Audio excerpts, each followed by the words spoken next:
শ্রাবণ মাসের সব থেকে স্পেশাল বুধবার, প্রত্যেকটি বুধবার খুব স্পেশাল, এবং এবং কালকে যে বুধবারটি পড়তে চলেছে সেটি আরো স্পেশাল।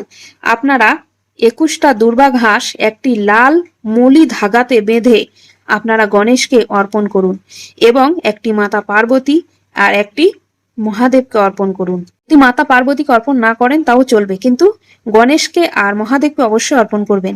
এই উপায়টি করলে আপনার মনের ইচ্ছা পূরণ হবে।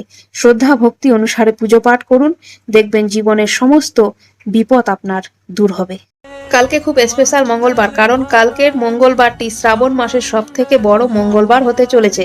আপনারা যে কোনো বজরংবলীর মন্দিরে গিয়ে একটি গোটা নারকেল ভোগ দিন এবং নিজের মনোকামনা জানান।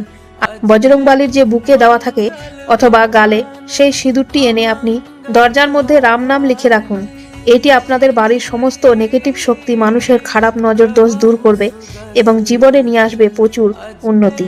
শ্রাবণ মাসে সবুজ চুড়ি পরবেন কেন? সবুজ কাঁচের চুড়ি শ্রাবণ মাসে যদি আপনি পরতে পারেন, তাহলে শ্রাবণ মাসে সবুজ চুড়ির যে আওয়াজ ছনছন করে, সেই আওয়াজে নেগেটিভ শক্তি দূর হয়, বাড়ির দারিদ্রতা দূর হয় এবং সংসারে মা লক্ষ্মীর কৃপা হয়।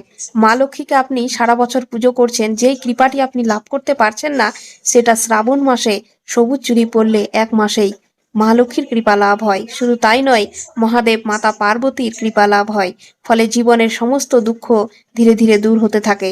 তাই প্রত্যেকটা বিবাহিত মহিলারা অনেকগুলো করে শ্রাবণ মাসে কাঁচের চুড়ি পরে থাকুন। যদি 12 মাস পরে থাকতে পারেন তাহলে আরো ভালো, যদি না পারেন অসুবিধে নেই, তবে শ্রাবণ মাসটি একেবারেই মিস।